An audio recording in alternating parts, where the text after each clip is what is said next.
Vocês estão vendo a perseguição de Bolsonaro, as manifestações culturais, não é isso? Ele agora tentou aprovar uma proposição para acabar com empresas, né, microempreendedor individual da área cultural, teve que recuar porque o Congresso iria derrubar. Ele recuou porque o Congresso iria derrubar.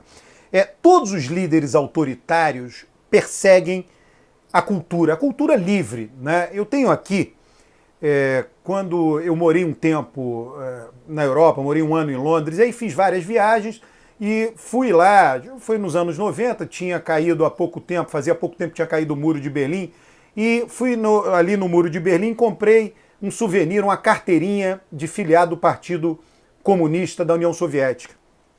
Uma filiada, é bem interessante, né? E ela tinha lá, contribuía, tinha se filiado ao partido, tinha contribuição, não dá para entender nada, em 1982, está aqui, aí todo mês contribuía com um recular, não sei quantos rublos, e acabou em 1990, né? Abruptamente acabou o comunismo. E aqui a arte, né? A Lenin na carteirinha, então o realismo socialista, né? Era permitido uma arte, desde que fosse a mesma arte autorizada pelo regime do realismo socialista. Stalin perseguiu, é algo conhecido, perseguiu poetas, perseguiu literatos, é algo conhecido o assassinato sistemático de poetas populares ucranianos. O regime de Hitler, em 1937, fez duas exposições de arte, a exposição de arte autorizada, né, a grande exibição de arte germânica, alemã, né? Então essa foi uma exibição, e junto com ela a exibição da arte degenerada, que era a arte moderna, a arte abstrata. Então Hitler, no Chile houve a perseguição de muralistas, Victor Jara, né, que eles cantam as músicas agora nos protestos, foi assassinado, músico, poeta, dramaturgo, né? No Brasil se perseguiu a arte.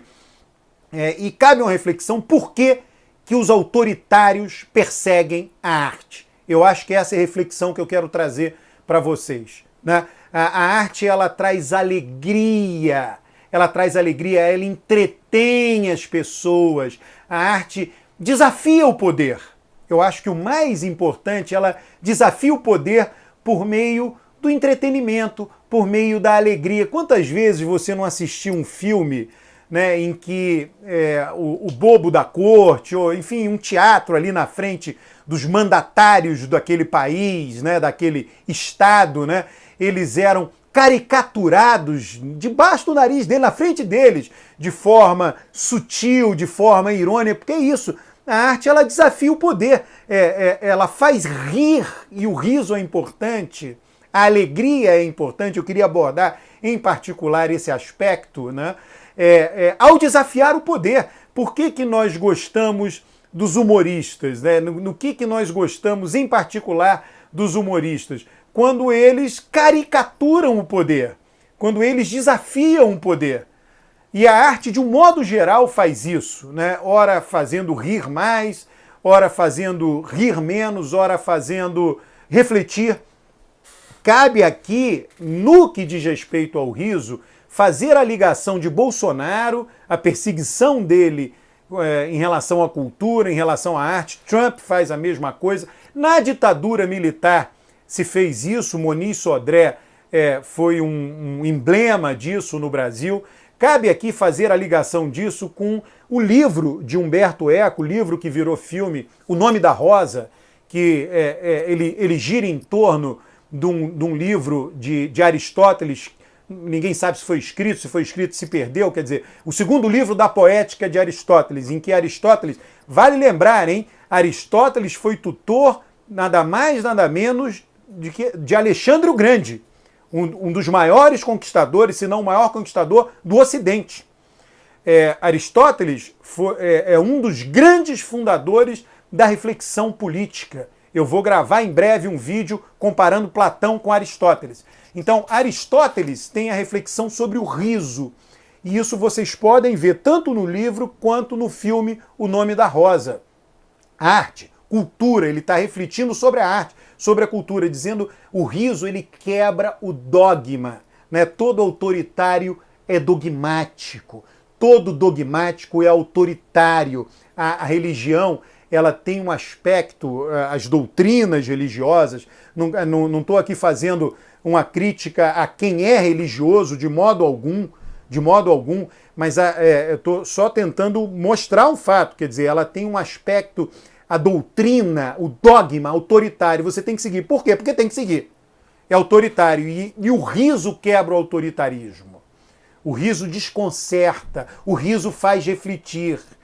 Né? Então, lá no livro e no filme, O Nome da Rosa, né, é justamente uma disputa entre dogmáticos da igreja que querem dificultar, impedir que investigadores empíricos, né, e, portanto, céticos, né, então, de um lado tem o William de Baskerville e de outro lado tem lá, ó, né, todos aqueles que defendem o dogma da igreja na época, né, nessa ficção de Humberto Eco. Então há um conflito entre eles, um tentando esconder o segundo livro da Poética de Aristóteles, que faz esse elogio do riso, da cultura, da arte, e o outro tentando chegar a quem escondeu o livro, tentar achar o livro, por meio de uma investigação científica, de uma investigação empírica e, portanto, cética. O ceticismo faz rir.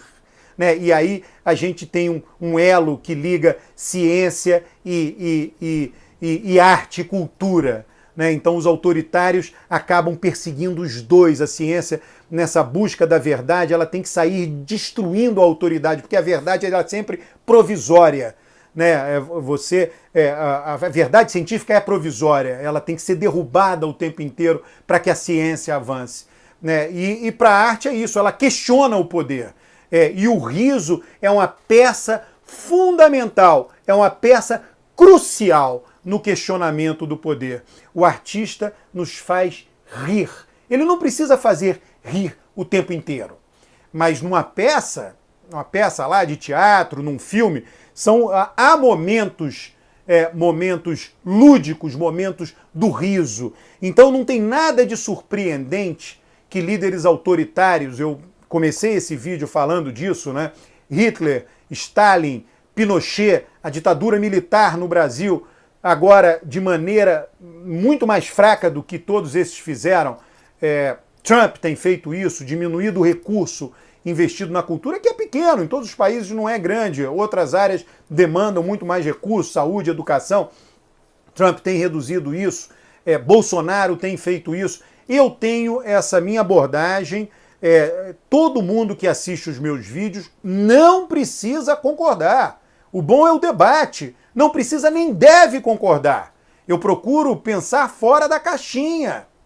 Então, eu tenho essa minha visão, é uma visão que eu procuro juntar realismo com otimismo.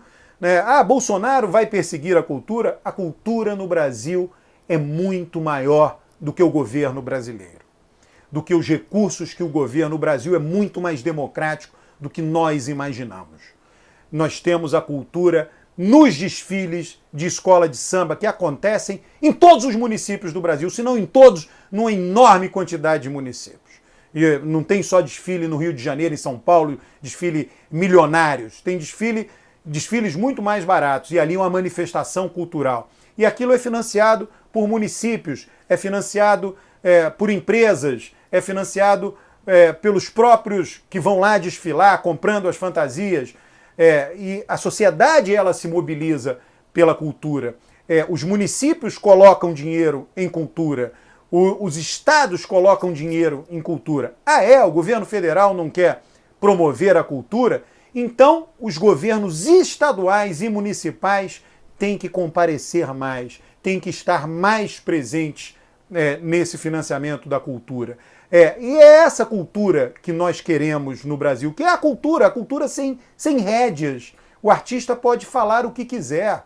O artista está ali para desafiar o poder, não para ficar puxando o saco do poder, não para ficar dizendo, enaltecendo o poder. E isso se tornou cada dia mais presente em nossas vidas, seja por meio da poesia, seja por meio das peças de teatro, seja por meio da música. Música essa que é financiada inteiramente do ponto de vista privado no Brasil. Do ponto de vista privado. Nós temos que parar de ficar com aquela governolatria, né? Uma idolatria do governo, achando que a sociedade não existe sem o governo. A sociedade brasileira, ela é vibrante. A sociedade brasileira, ela é pujante, ela é forte em manifestações culturais. E ela não depende do financiamento de Bolsonaro, não depende do financiamento do governo Bolsonaro para ter a sua pujança, para ter a sua força manifestada nas diferentes manifestações culturais. É por isso que eu vejo de maneira realista o que está acontecendo. Não devemos esperar uma atitude diferente de um líder que se pretende autoritário. Ele será barrado e está sendo barrado pelas instituições, pela força e pelo caráter vibrante de nossa sociedade. O Bolsonaro está sendo barrado por isto. E vai continuar sendo barrado, a não ser que você diga, não, o governo é mais poderoso que a nossa sociedade. Não é. Não é. Aí é, de fato, não acreditar no Brasil e nos brasileiros. Não é. A nossa sociedade continua e os governos passam. Os governos se alternam no poder. Bolsonaro não está aí eternamente. Vai ficar 4 anos, quem sabe vai ser reeleito, ninguém sabe. Ele tem oposição, a oposição pode derrotar em 2022? Ninguém sabe. Agora, a cultura permanece, a cultura fica. Ela está apanhando do governo? Sim, mas o Congresso está aí. Olha, essa tentativa de Bolsonaro no microempreendedor individual, ele queria realmente, e seria muito ruim para os empreendedores culturais terem bloqueado a possibilidade de ter uma empresa MEI, né, microempreendedor individual.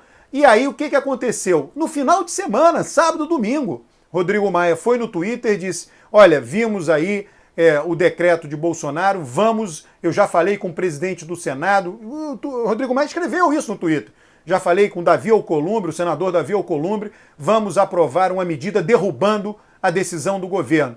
E aí o que fez? Na hora, em seguida, a esse Twitter de Rodrigo Maia, o Bolsonaro voltou atrás, revogou o decreto.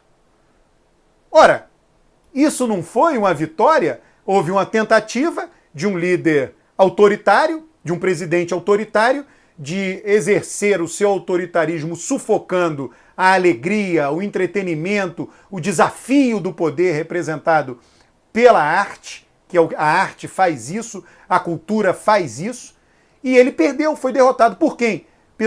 Pelos representantes do povo, pelo Congresso Nacional. A Câmara representa o povo e o Senado representa os estados.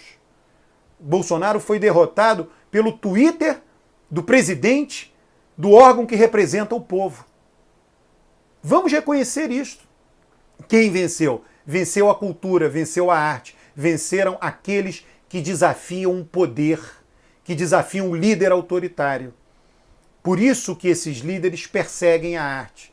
Não há termo de comparação. Quando eu vejo as pessoas comparando isso com os regimes fascistas, o regime comunista, que ambos perseguiram os artistas, pode ser um mais, um menos, mas não havia livre manifestação. Repito, olha aqui, comecei o vídeo mostrando isso daqui, ó, realismo socialista, só podia ser esse tipo de arte. Só havia esse tipo de arte. A arte não era livre, né? Então, isso daí está longe de acontecer no Brasil. Está longe de acontecer o que aconteceu no Chile nos anos 70, o que aconteceu no Brasil na ditadura militar. Está longe, muito distante. E vimos uma derrota essa semana. Eu queria isso, refletir com você por que esses líderes perseguem a arte. Eles perseguem porque a arte é alegre, faz rir, a arte entretém, a arte desafia o poder.